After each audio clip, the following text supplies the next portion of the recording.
우리가 지난 시간에 종의 규례에 대해서 생각해 보았는데 오늘 본문은 크게 세 가지 규례가 나옵니다.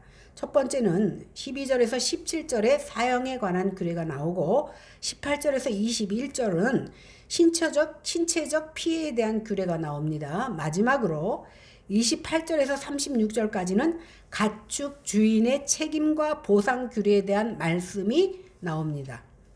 먼저 사형에 대한 규례를 우리가 보겠는데 조금 길어도 같이 읽겠습니다. 12절에서 17절입니다. 시작. 사람을 쳐 죽인 자는 반드시 죽일 것이니 만일 사람이 고의적으로 한 것이 아니라 나 하나님이 그 사람을 그의 손에 넘긴 것이면 내가 그를 위하여 한 곳을 정하리니 그 사람이 그리로 도망할 것이며 사람이 그의 이웃을 고의로 죽였으면 너는 그를 내 제단에서라도 잡아내려 죽일지니라. 자기 어머니나 아버지를 치는 자는 반드시 죽일지니라. 사람을 납치한 자가 그 사람을 팔았든지 자기 수하에 두었든지 그를 반드시 죽일지니라. 자기 아버지나 어머니를 저주하는 자는 반드시 죽일지니라. 이 말씀에 보면 먼저 하나님께서는 사람을 쳐 죽인 자는 반드시 죽이라고 합니다.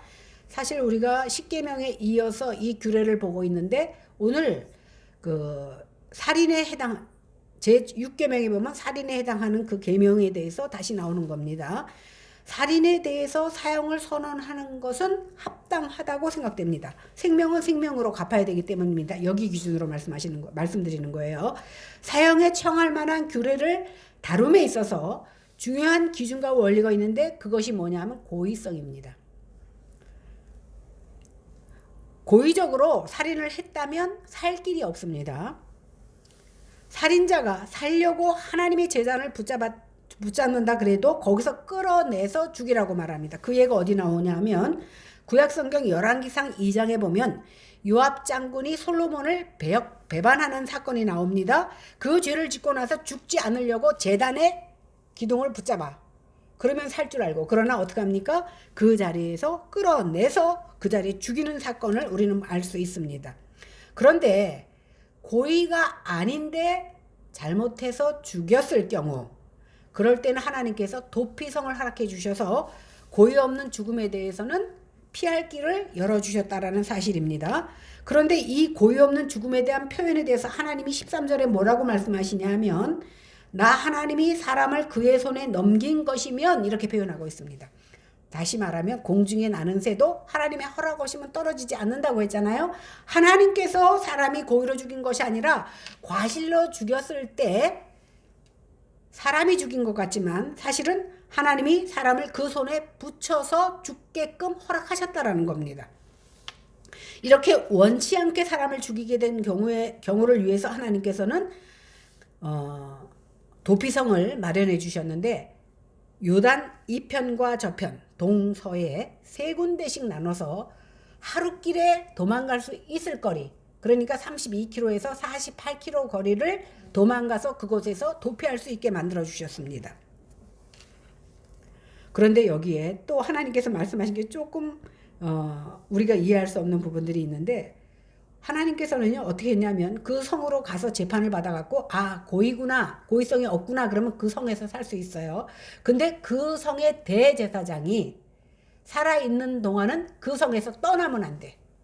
그 대제사장이 죽고 다른 대제사장이 올라왔을 때 그 성을 떠나서 집에 갈 수가 있어요. 그러면 그 성에서 나온 자를 아무도 해치지 못합니다. 그런데요 그 성으로 도망갔는데 그 제사장이 1년 있다 죽으면 자기는 1년 있다 집에 갈 수 있어요. 근데 그 제사장이 명이 길어서 몇십 년을 살면 자기도 집에 못 가고 몇십 년을 그 성에서 살아야 돼요. 이 도피성은 아까도 말씀드렸지만 이스라엘 영토 안에 있기 때문에 이스라엘 땅 자체가 큰 땅이 아니에요. 우리나라 강원도만 하기 때문에 결국은 하루길로 다 갈 수 있는 거리에 있다라는 거예요. 근데 기준이 뭐라고요? 고의가 있느냐 없느냐에 따랐습니다. 이것은요 예수님께서 산상수훈에서 살인과 간음에 대해서 가르치신 원리를 생각하면 이해가 쉬워요. 왜냐하면 하나님께서는 우리가 뒤에서 배우겠지만 눈은 눈으로 이는 이로 이렇게 배웠잖아요. 그런데 행위 이전에 그러니까 남을 죽이기 전에 우리가 형제에 대해서 미워하는 마음을 가진 것이 뭐라고 했어요? 살인이라고 했잖아. 그러니까 하나님이 보시는 것은 행위 이전에 그 마음이 어땠느냐, 죽일 마음이 있었느냐 없었느냐, 그 고의성을 보고 판단하신다라는 겁니다. 그리고 또 늙은 부모를 때리거나 저주하는 자 역시도 고의적인 범죄라고 보기 때문에 어떻게 한다고? 살인하고 똑같은 범죄로 여깁니다. 그런데 부모를 때리는 것만 아니라 입으로 저주하는 것조차도 살인과 똑같이 여겨서 사형을 당하게 돼요. 이것은 뭐냐면 하나님께서 세우신 가정의 질서가 얼마나 중요한지, 그리고 내 집안의 부모는 부모를 통하여서 볼 수 있는 것이 하나님이거든요. 이런 것들을 가르쳤는데 왜 그러냐 하면 그 이스라엘의 그 부모는 그 자손들에게 하나님의 그 언약 관계를 이어줄 수 있는 통로로 하나님께서 여기셨다는 거예요. 근데 여기서 우리가 중요한 게 뭐냐면은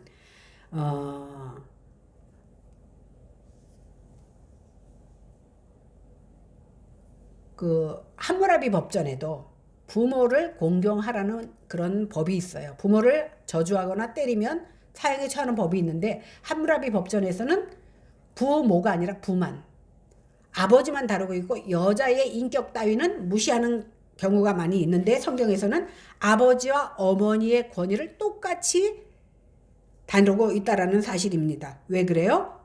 이 부모가 하나님의 언약을 자손들에게 전달해야 되기 때문입니다. 신명기 6장에 보면 뭐라고 나오냐면 부모가 해야 할 일은요, 자녀와 손자들에게 평생의 마음을 다하고 뜻을 다하고 성품을 다하여 하나님을 섬기도록 부지런히 가르치라고 부모를 허락하셨다라는 겁니다. 우리야 사실 우리가 마음으로 하나님을 믿으면 되지 이렇게 다들 생각하고 믿는 사람이 많이 있는데 하나님께서는 자녀들에게 뭐라고 가르치라고 했냐면 집에 있을 때에도, 길을 갈 때에도, 누울 때에도, 일어설 때에도 주의 진리의 말씀을 새기라는 거예요. 그 말은 뭐예요? 내가 나에게 허락하신 24시간 전체를 주의 영광을 위해서 살라고 부모는 자녀에게 가르치라는 겁니다. 그러므로 하나님의 언약을 전하는 부모를 치거나 저주하게 되면 결국 하나님을 치고 하나님을 저주하는 것으로 여겼기 때문에 그를 사형시킨 거라는 거예요. 또 그 다음에 나오는 것이 인신납치나 이런 행위도 역시 살인행위, 유괴하거나 인신납치하는 것을 살인행위로 보았는데 당대 가장 잘 알려진 그 함무라비 법전에 보면 이 법이 있어요.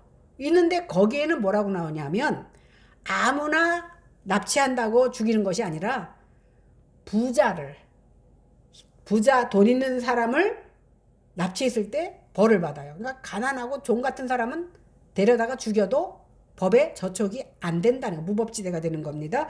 그런데 성경은 뭐라고 얘기합니까? 사람이라는 거는 지위 고하를 가리지 않아요. 사람 누구든지 납치에다가 종으로 팔든지 아니면 자기 수하에 두든지 하면 그 사람도 사형을 처하도록 되어 있습니다.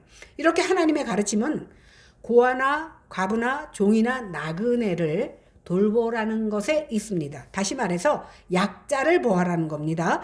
이를 위해서 안식일과 안식년과 희년도 역시 약자를 보호하는 차원에서 허락하셨다는 것 알 수 있습니다. 그뿐 아니라 매 3년마다 평소에 나는 11조 하나를 더 내, 3년마다. 왜 그러냐면 그 11조를 한 번 더 내서 그 힘이 없는 기업이나 아니면 레위인이나 가난한 자나 고아들에게 나누어 주도록 하나님께서는 말씀을 하셨습니다. 사람을 납치하여 팔아먹고 자기 수하에 두는 일은 왜 그렇다고 보시냐 하면 하나님께서는 이렇게 약자를 돌보고 내 이웃을 사랑하고 궁유를 베풀라고 했는데 내가 이웃을 향한 사랑과 궁율이 없기 때문에 이러한 범죄를 저질렀다고 생각하기 때문에 하나님께서는 징계하신 겁니다.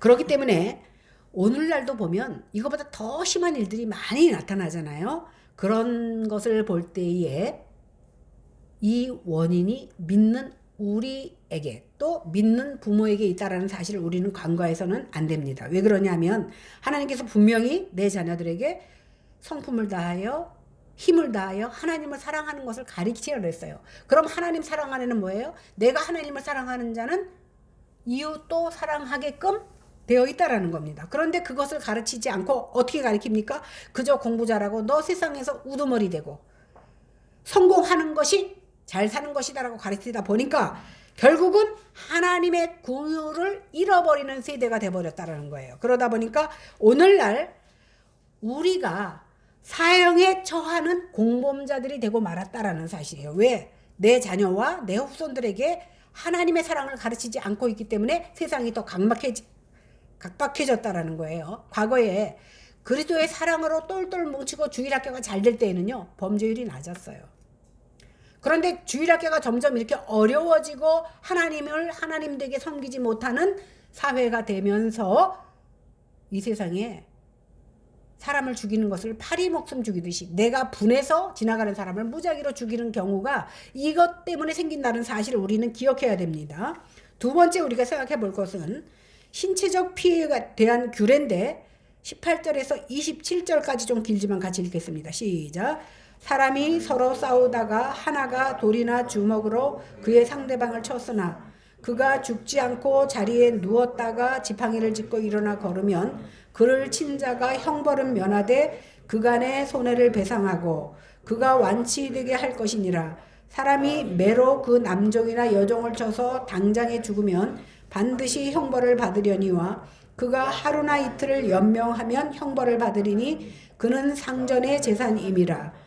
사람이 서로 싸우다가 임신한 여인을 쳐서 낙태하게 하였으니 다른 해가 없으면 그 남편의 청구대로 반드시 벌금을 내되 재판장의 판결을 따라 낼 것이니라. 그러나 다른 해가 있으면 갚되 생명은 생명으로, 눈은 눈으로, 이는 이로, 손은 손으로, 발은 발로, 된 것은 된 것으로, 상하게 한 것은 상함으로, 때린 것은 때림으로 갚을지니라.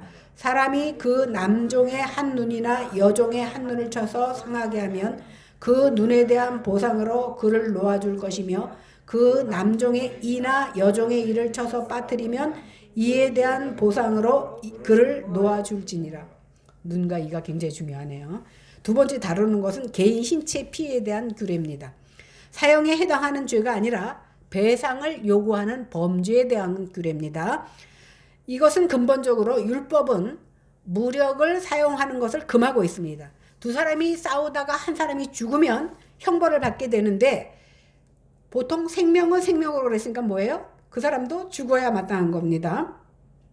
이것이 사형인지 배상인지에 대해서 정확하게 언급은 하고 있지만 생명은 생명으로라는 말씀을 통해서 사형당했구나 라는 것을 우리가 알 수 있습니다. 필리핀에서는 아직도 사람을 죽이면 그 사람 찾아가서 죽인다는 말을 제가 들은 적이 있거든요. 그 주에 따라서 그런 얘기 들어보면 사실 인간이 굉장히 무지하다는 생각을 합니다. 두 사람이 싸우다가 한 사람이 형벌을 받게 되는데 그 사람이 다쳤거나 죽었거나에 따라서 형벌이 달라진다라는 거예요. 근데 부상만 입었다. 그럴 때는 부상에 대한 치료와 그 기간 동안의 손해배상을 해주면 된다 이렇게 못 받고 있습니다. 근데 종을 때리는 것도 같은 원리인데 사실 종은요 기본적으로 주인에게 속한 재산이라고 생각하는 경우가 많이 있습니다. 그래서 그 종이 주인에게 복종하지 않을 때 대부분 뭐 욕을 하든가 때리잖아요. 이 체벌을 하다가 종이 죽이는 데까지 가면 그 주인은 형벌을 면할 수가 없습니다. 그러니까 자꾸 때리다 보면 죽을 줄 알면서도 고의로 계속 때렸다라는 것으로 인정하기 때문에 그 주인은 그 형벌을 면할 수가 없는데 만약에 종이 죽지 않았다면 눈이나 이에 어떤 눈이 다쳤다든가 아니면 이가 부러졌든가 그러면 그 종은 내보내줘야 돼요. 자유를 얻게 됩니다. 결국 이런 법을 주신 것도 이스라엘이 애굽에서 종되었지만 하나님께서 구원하셔서 해방되었다는 것에 근거를 두고 하신 말씀인 것을 우리는 알 수 있습니다. 그런데 여기서 다루어지는 경우가 대개는 약자를 위한 규례예요. 함무라비 법전은 강자를 위한 법전이라고 하면 성경은 약자들을 위한 법전입니다. 그래서 22절에 보니까 싸움을 하다가 옆에서 구경하던 임산부의 배를 때려서 그 아이가 유산하게 되면 유산한 아내의 남편은 제사장에게 그 중재로 해를 입힌 사람들에게 벌금을 배상으로 요구할 수 있게 됩니다. 이 임신한 여인이 유산된 태어나 임신한 여인이나 다 성경에서는 약자로 보고 있는 거예요. 그리고 주인에게 맞아서 죽거나 상해를 입게 된 종도 역시 종도 약자잖아요. 그러니까 하나님의 법은 강자 편에 선 것이 아니라 약자 편에 서 있다라는 사실이에요. 기본적으로 이 규정들이 사회적 약자를 보호하는 규례다라는 것을 우리는 알 수 있습니다. 또 배상의 원리는 형벌의 원리와 마찬가지로 눈에는 눈, 이에는 이 하는 식으로 범죄의 크기와 같아야 한다는 것을 강조하고 있습니다. 요거 이제 뒤에서 설명드릴 텐데요. 바로 이런 점들이 고대 근동의 다른 법들과 현저한 차이가 있어. 고대 근동의 함무라비 법정은요, 힘이 약한 사람은요, 강한 사람에게 아무리 큰 피해를 입었어도 대항할 수가 없었어요. 힘 있는 사람이 법입니다. 그런데 성경은 가난한 자의 편에 서서 약자의 편에 서서 그 규례를 만들고 있다라는 겁니다. 아까 제가 말씀드린 대로 23절, 25절에 보면 우리가 아까 본문에서 읽었던 눈에는 눈, 이에는 이 이런 말씀이 나오는데 이 말은요, 대부분 어느 때 사용하냐면 내가 누구한테 잘못했을 때, 다른 사람이 나한테 잘못했을 때, 너 나 한 대 때렸어? 너도 한 대 맞아. 이런 식으로 하잖아. 그죠? 이럴 때 많이 사용하지. 만약에 내가 다른 사람한테 잘못했으면 어떻게 해? 나는 때렸지만 나는 안 맞고 싶은 게 사람의 심리예요. 이것이 죄성을 가진 인간의 그 심리인데, 이스라엘 백성들도 우리의 생각과 별로 다르지 않았습니다. 그런데 하나님께서 이 말씀을 주실 때에 왜 주셨는지 우리는 깨달아야 돼요. 이 말씀을 오늘 23절에서 25절 말씀을 보통 우리는 동태복수법이라고 그래요. 그 사람이 나한테 행동한 대로 똑같이 해주는 법이라 그래서 동태복수법이라고 알려져 있는데, 하나님께서 생명은 생명으로 눈은 눈으로 이느니, 내가 저 사람 때문에 눈이 빠졌으면 가서 저 사람의 눈을 빼라고 하나님이 가르쳐 주셨을까요? 그렇게 가르쳐 주신 것이 아니라, 너희가 한 대 맞으면 우리는 어떻게? 2대 때리잖아. 되로 받으면 말로 갚아주려고 그러는 게 인간의 본능이에요. 그렇게 하지 말라는 거예요. 최대한 갚으려면 똑같은 것 이상으로는 갚지 말라는 의미에서 주신 것이지, 네가 눈이 빠졌으니까 눈으로 빼버리고 이가 부러졌으면 이를 빼버리라, 이렇게 가르쳐 준 게 아니에요. 다시 말해서 하나님은 네가 받은 상해 이상으로 그 사람한테 하지 말라고 가르쳐준 의미예요. 그러니까 꼭 원수 갚으라고 하는 말이 아니라 과도한 복수를 하지 말라는 의미에서 눈은 눈으로, 눈을 하나 뽑았는데 너는 2개 뽑아라, 2개 뽑아야겠다, 이런 생각, 과도한 복수를 하지 말라, 그 사람한테 받은 것 이상으로 하지 말라는 의미에서 이렇게 말씀하신 것이지, 그러니까 이걸 문자적으로 해석하니까 눈 뽑았어, 눈, 너 내 손 잘랐어, 네 손 잘라, 이렇게 하면 안 된다라는 거예요. 오늘 이러한 예가 어디에 나오면 이혼 증서를 주고 이혼하라는 말이 있어요. 많은 사람들이 여자와 살다가 실직 나면 그냥 발로 재산도 안 주고 보따리 싸서 밖으로 내어 쫓습니다. 그런데 과부가 함부로 재혼할 수가 없어요. 그런데 이혼 증서를 받은 사람은 가서 재혼해서 새 삶을 살 수 있어요. 이 말은 뭐냐면, 네가 이혼 증서를 이혼하라고 가리키는 게 아니라 내쫓으려면 이혼 증서를 줘서 내보내서 그 사람이 새 삶을 살 수 있도록 하라는 거예요. 그러니까 하나님의 말씀은 굉장히 약자 편에 서서 그 사람의 편리를 봐줄 수 있는 법으로 그 과거에도 그렇게 말씀해 주셨다라는 겁니다. 이런 법이 없다면 언약 공동체인 이스라엘에도 힘 있는 자가 과도한 복수를 함으로 힘 없는 자를 짓누르는 삶으로 살 수밖에 없습니다. 오늘 창세기 4장 23절 24절에 보면 라멕이 아내들에게 이르되, 그때는 이제 막 일부 다쳐지니까, 아다와 실라여 내 목소리를 들으라, 라멕의 아내들이여 내 말을 들으라. 나의 상처로 말미암아 내가 사람을 죽였고 나의 상함으로 말미암아 소년을 죽였도다. 자기가 상처를 받았는데 열받아갖고 그 사람을 죽여버렸어. 죽여버리려고 뭐라 그러냐면, 하나님께서 가인을 위해서는 7배를 더 할 것이다. 이 말은 뭐냐면 가인이 아벨을 죽였잖아요. 그러니까 그 사람들이 이제 가인을 죽이려고 합니다. 내가 아벨을 죽였다라는 그 표를 갖고 다니니까 많은 사람들이 살인한 그 가인을 죽이려니까 하나님 앞에 가인이 뭐라고 얘기하냐면, 하나님, 사람들이 나를 죽이지 않겠습니까? 내가 해를 받을 테니까 나를 보호해 주십시오. 그랬어요. 그랬더니 하나님께서 뭐라 그랬냐면 가인을 치는 자는 가인보다 7배를 더한 그 벌을 주겠다고 말씀합니다. 그런데 여기서 라멕이 뭐라 하냐면 가인을 해치는 자는 7배를 더한다는데 자신을 해치는 77배로 자기가 말한 거야. 하나님 말한 게 아니라 자기가. 니네들 내가 소년을 죽였다고 나를 해치면 하나님께서 너를 77배로 갚아줄 거야. 자기가 말한 거예요. 자기를 보호하기 위해서. 자기는 딴 사람을 죽여놓고 자기는 안 죽으려고 이렇게 외친 겁니다. 그런데 가인이 오늘 표를 주면서 가인을 보호해 주셨던 것을 통해서 아무리 가인이 형을 죽이는 죄를 저질렀다, 동생을 죽이는 죄를 저질렀다 할지라도 죄인된 니네가 함부로 그들을 벌할 수 없다라는 것을 하나님께서 말하고 있는 거예요. 단지 그 말은 뭐냐면 죄인을 심판할 수 있는 자격이 있는 분은 하나님 한 분밖에 없다라는 것을 오늘 우리에게 말해주고 있는 겁니다. 그래서 하나님께서는 죄인된 가인까지도 하나님이 직접 보호해 주셨다라는 사실을 우리는 기억해야 돼요. 그러니까 내가 상대가 어떤 잘못을 했어도 죄인된 우리는 함부로 정죄하거나 그를 벌할 수 없도록 하나님께서 말씀하신 겁니다. 그러므로 동태복수법은요. 이 동태복수법을 율법으로 주신 이유는 뭐냐면 인간의 약함으로 인간의 죄성으로 인해서 과다한 복수심을 제어하게 하기 위해서 23절에서 25절까지 생명으로 눈은 눈으로 이 말씀을 주셨다라는 거예요. 꼭 그렇게 갚으라고 준 게 아니에요. 그러면 이 동태복수법의 이 율법을 예수님은 어떻게 해석하셨는지 한번 보겠습니다. 마태복음 5장 38절로 42절에 보니까 또 눈은 눈으로 이는 이로 갚으라 하였다는 것을 너희가 들었으나 나는 너희에게 이르노니 악한 자를 대적하지 말라.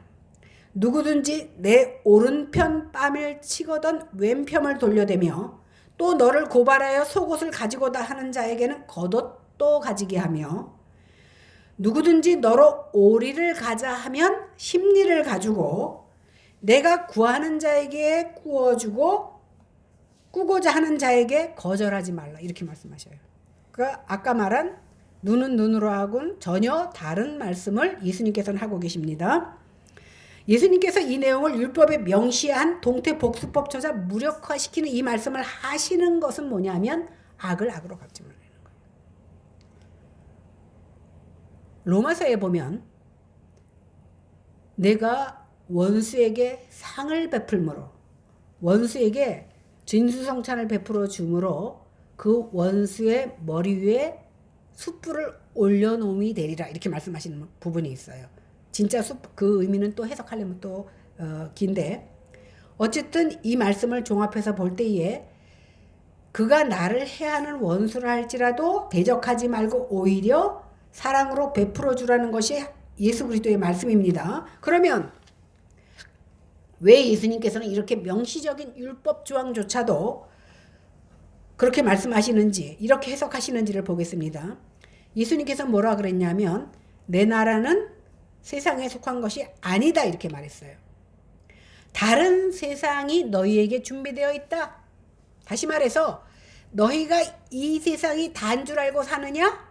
이 세상이 아니라 하늘나라가 준비되어 있다. 이렇게 선포하시고 그 나라를 이루기 위해서 예수님께서 하신 일이 뭐냐면 십자가에 달리신 일입니다. 이 십자가에서 모든 복수를 끊어내신 것이 바로 예수 그리스도의 복음의 십자가입니다. 하나님의 심판과 저주를 다 받아내시는 자리가 바로 십자가입니다. 그러니까 예수님께서 산상수훈의 말씀을 하시고 십자가로 다 이루어내셨다라는 사실입니다. 우리도 주님께서 산상수훈에서 교훈하신 말씀을 따라 살아야 되는 이유가 뭡니까? 우리가 그리스도를 주로 믿는 하나님의 자녀들이라는 사실 때문에 우리는 그 십자가 밑에 내 욕심과 내 정과 욕을 다 묻어야 되는 겁니다. 마지막으로 가축 주인의 책임과 보상 규례를 보겠는데 28절에서 36절을 같이 보겠습니다. 시작. 소가 남자나 여자를 받아서 죽이면 그 소는 반드시 돌로 쳐서 죽일 것이요 그 고기는 먹지 말 것이며 임자는 형벌을 면하려니와 소가 본래 받는 버릇이 있고 그 임자는 그로 말미암아 경고를 받았으되 단속하지 아니하며 남녀를 막론하고 받아 죽이면 그 소는 돌로 쳐 죽일 것이고 임자도 죽일 것이며 만일 그에게 속죄금을 부과하면 무릇 그 명령한 것을 생명의 대가로 낼 것이요 아들을 받든지 딸을 받든지 이 법규대로 그 임자에게 행할 것이며 소가 만일 남종이나 여종을 받으면 소 임자가 은 30세겔을 그의 상전에게 줄 것이요 소는 돌로 쳐서 죽일지니라. 사람이 그 구덩이를 열어두거나 구덩이를 파고 덮지 아니하므로 소나 나귀가 거기에 빠지면 그 구덩이 주인이 잘 보상하여 짐승의 임자에게 돈을 줄 것이요 죽은 것은 그가 차지할 것이니라. 그 사람의 소가 저 사람의 소를 받아 죽이면 살아있는 소를 팔아 그 값을 반으로 나누고 또한 죽은 것도 반으로 나누려니와 그 소가 본래 받는 버릇이 있는 줄을 알고도 그 임자가 단속하지 아니하였으면 그는 소로 소를 갚을 것이요 죽은 것은 그가 차지할지니라. 참 하나님 자상하게도 가르쳐 주셨어요.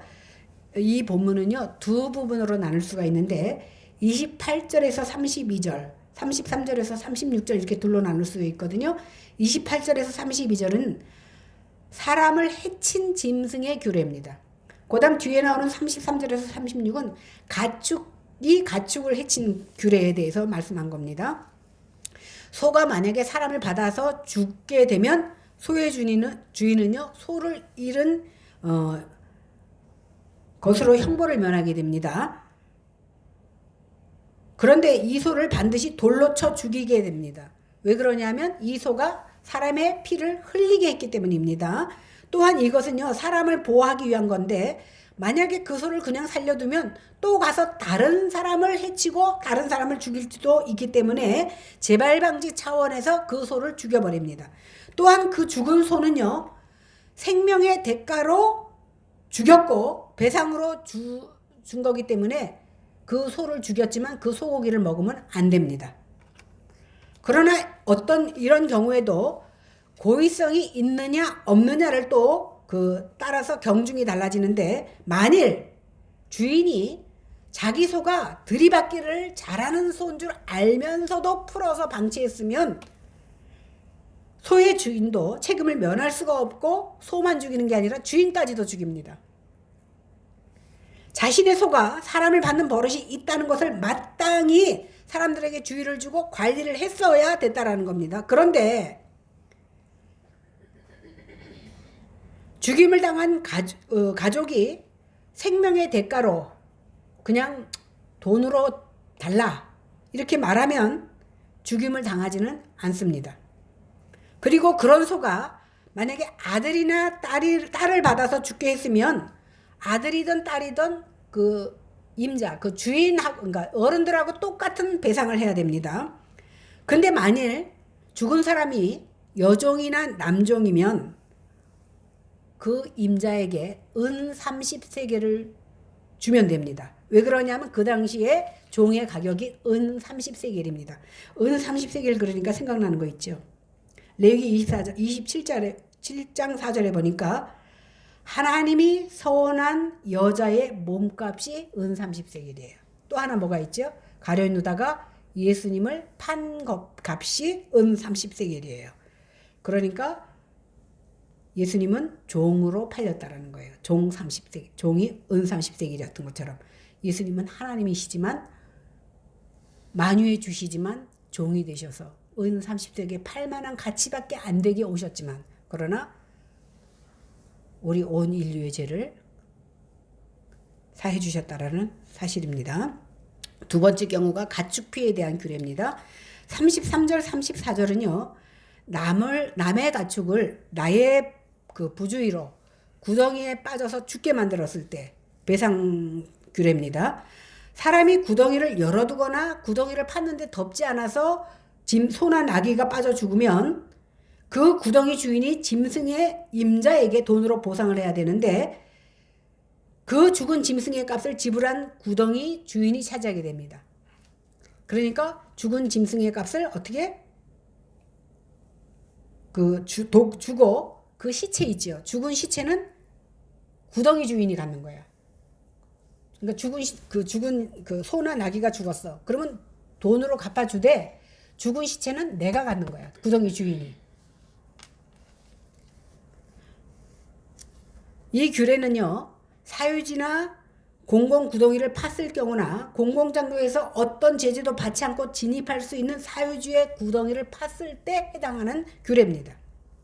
구덩이를 판 사람은요, 그 구덩이 때문에 짐승이나 사람이 뜻하지 않게 피해를 입지 않도록 적절하게 보호하고 안전장치를 해야 하는 책임이 있다는 것을 오늘 말씀하고 있습니다. 이러한 책임을 다하지 않아서 짐승이나 사람이 피해를 입었을 경우에 그 땅을 판 사람은 과실을 범하는 것이기 때문에 그 책임을 져야 되는 겁니다. 오늘 35절 36절에 보니까 소가 남의 소를 받아 죽였을 때의 배상에 관한 것은요, 구덩이에 빠져 죽은 소는 배상을 해주고 구덩이 주인이 그 죽은 소는 갖는다고 그랬잖아요. 그런데 오늘 구덩이에 빠진 것은 어떻게 되냐면 반으로 나눠요. 어떻게 나누냐면 자기에게 산소가 있잖아요. 그 산소를 팔아서 반을 나누고 죽은 소를 팔아서 그것도 반씩 나눠요. 그러니까 약간 규례가 틀려요. 사실 우리가 저도 이거 뭐 공부했지만 다 못 외워요. 그러나 여기에 나왔기 때문에 짚고 넘어가는 건데, 그러니까 산소도 반 나누고 죽은 소도 값을 지불해서 반씩 나눕니다. 그런데 받는 버릇이 있는 소를 단속하지 않아서 이런 일이 벌어졌으면 어떻게 돼요? 소의 주인은 내 산소를, 내가 갖고 있는 산소를, 그러니까 내 소가 옆집 소를 받아서 죽였어. 그러면 내 산소를 그 사람에게 주고 죽은 소는 내가 갖는 거예요. 죽은 소는 가져오고 산소를 주는 거예요. 서로 이렇게 반환하면 됩니다. 근데 이런 법들을 이렇게 보면서, 아니 하나님이 그 언약으로 이렇게 규례를 주셨는데, 언약서에 규례를 주셨는데 그냥 언약에 따른 법도를 생각하면 세상 법과 뭐 별로 다를 것 없다라고 생각할 수 있습니다. 그러면 하나님께서 이스라엘 백성에게 이런 법까지 주시는 이유가 있을 거 아니에요. 저희가 레위기나 출애굽기를 통해서 배우는 것은 그 나라의 역사나 그 나라의 법을 배우고자 하는 것이 아니라고 분명히 말씀드렸습니다. 이사야 1장 2절 3절에 보니까 하늘이여 들으라, 땅이여 귀를 기울이라. 여호와께서 말씀하시기를 내가 자식을 양육하였거늘 그들이 나를 거역하였도다. 소는 그 임자를 알고 나귀는 주인의 구유를 알건만은 이스라엘은 알지 못하고 나의 백성은 깨닫지 못하는도다. 이렇게 말씀하고 있습니다. 소도 나귀도 자기 주인을 알아봅니다. 그러나 이스라엘은 아버지께서 친히, 하나님 아버지께서 친히 아버지가 되셔서 양육해 주시고 구원해 주셨음에도 불구하고 그들은 하나님을 알아보지 못합니다. 이스라엘의 주인이 누굽니까? 여호와 하나님이십니다. 하나님께서는 이스라엘 백성을 애굽의 종살이에서 구원해 주셨습니다. 그리고 그들에게 언약까지 세워주셨습니다. 그러면서 뭐라고 말씀하십니까? 출애굽기 19장에 보니까 너희가 내 말을 잘 듣고 내 언약을 지키면 너희는 열국 중에서 내 소유가 되겠고 너희가 내게 대하여 제사장 나라가 되고 거룩한 백성이 될 것이라고 말씀하셨습니다. 그럴 때 이스라엘 백성들이 뭐라고 했습니까? 그 말씀대로 행하겠다고 약속했습니다. 그런데 이스라엘 백성들이 약속의 땅에 들어가니까 하나님의 말씀을 지켰습니까? 안 지켰습니까? 안 지켰습니다. 그래서 이사야 선지자는 하늘과 땅을 증인으로 삼아서 이스라엘의 죄를 고발하고 있는 겁니다. 왜? 내가 자식을 양육하였거늘 그들이 나를 거역하였도다. 소도 나귀도 주인을 알아보는데 너희 이스라엘 백성들은 주인도 알아보지 못하는구나. 오늘 규례를 보니까 소나 나귀가 주인의 말을 잘 듣는데 그 중에 주인의 말을 듣지 않고 뛰쳐나가서 다른 사람을 죽이거나 다른 소를 찔러 죽이면 어떻게 해요? 그 소를 죽여버리고 배상을 해주라고 오늘 말씀하셨습니다. 이 말씀을 왜 했냐면 사람을 만드신 주인이 하나님인데 아까 주인의 말을 거역하고 뛰어나간 소도 죽이는데 하물며 사람이 자기를 만들고 자기를 구원하신 주인 되시는 하나님을 거역하고 배반했을 때 하나님께서는 어떻게 하라고? 소를 죽이듯이 생명은 생명으로 너는 죽어야 마땅하다는 겁니다. 그래서 인생은 하나님을 거역한 그 순간부터 우리는 죽어야 마땅한 존재들이 되어버렸다는 겁니다. 그런데 하나님께서는 긍휼을 베푸셔서 그 죄인된 인간 씨를 보존하십니다. 하나님께서 씨에 대한 약속은 아브라함에게 하셨습니다. 아브라함을 축복하면 하나님이 복을 주시고, 하나님께서 그랬어요. 아브라함을 축복하는 자를 내가 복을 주고 아브라함을 저주하는 자를 나도 저주한다고 말씀하셨습니다. 그런데 아브라함에게 언약한 그 씨가 누굽니까? 이삭입니다. 이삭은 약속으로 태어난 씨입니다. 그러나 이삭도 사실은 성경에서 준 모형에 불과합니다. 하나님께서 언약하신 참된 씨가 누굽니까? 예수 그리스도입니다. 갈라디아서 3장 16절에 보니까 이 약속들은 아브라함과 그 자손에게 말씀하신 것인데 여럿을 가리켜 그 자손들이라고 하지 아니하시고 오직 하나 내 자손이라고 하셨는데 그것이 누구라? 예수 그리스도라. 이렇게 말씀합니다. 여기서 내 자손이라고 하는 말이 바로 씨입니다. 그 씨, 그 약속의 씨가 바로 예수 그리스도입니다. 그런데 주인 되신 그리스도가 자기 땅에 왔어요. 그런데 어떻게 했습니까? 이스라엘 백성들이 자기 주인을 영접하지 않을 뿐만 아니라 오히려 이방인의 힘까지 빌려서 그 주인을 십자가에 못 박혀 죽입니다. 소가 사람을 받아 죽이면 그 소는 반드시 쳐 죽이라고 말씀했습니다. 그런데 예수 그리스도를 죽인 자는 어떻게 됩니까? 우리의 주인 되시는 하나님 예수 그리스도를 죽인 자는 어떻게 해야 돼? 돌로 죽이는 정도가 아니라 어떻게 해야 돼? 지옥 형벌을 받아야 마땅한 겁니다. 이렇게 저주를 받아서 마땅히 죽어야 되지만 예수님께서 십자가의 저주를 대신 받으심으로 우리가 어떻게 됐어요? 새 삶을 얻었고 구원함을 받았습니다. 그러니 이것을 믿는 우리들은 당연히 하나님께 감사하는 삶을 살 수밖에 없는 겁니다. 아, 생명은 생명으로 소가 소를 죽였으니까 죽이고 구덩이에 빠지면 어떻게 되고, 이거 우리가 어떻게 외워요? 지나가면 다 잊어버릴 텐데. 중요한 건 뭐예요? 나귀도 소도 자기 주인을 알아보고 인정한다는 사실이에요. 그러나 하물며 인간된 우리가 자기의 주인된 하나님을 알아보지 못할 때 우리는 감히 소나 나귀보다 못한 짐승 같은 사람이라고 말할 수 있다는 겁니다. 이제 하나님께서는 예수를 통해서 우리를 하나님의 자녀됨을 깨닫게 하셨고 그 깨달음으로 말미암아 우리는 감사하는 삶을 살아야 되는 성도들입니다. 또한 주님의 피로 함께 형제 자매된 자들의 생명을 더욱 귀히 여기며 살아야 됩니다. 이 시간 우리가 이 말씀을 통해서 깨닫기를 원합니다.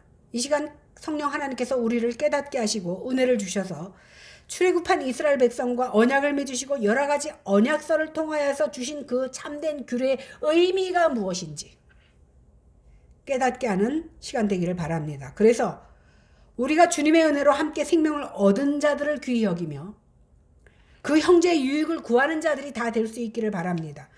우리의 삶이 과거에는 나를 중심으로 내 가족을 중심으로 사는 것이 최선의 방법인 줄 알고 살았다면 이제는 내 삶이, 내 가족의 삶이, 내 자녀의 삶이 주님을 증거하는 데 앞장서는 모습으로 살아드리는 저와 여러분들이 되시기를 주님의 이름으로 간절히 축원합니다.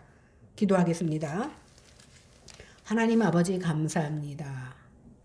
우리가 이 시간에 왜 언약서를 통하여서 이스라엘 백성에게 주신 그 규례, 그것도 사람에게 향한 규례뿐만이 아니라 짐승을 향한 규례까지도 그 배상까지도 우리가 왜 공부해야 되는가를 생각할 수도 있습니다.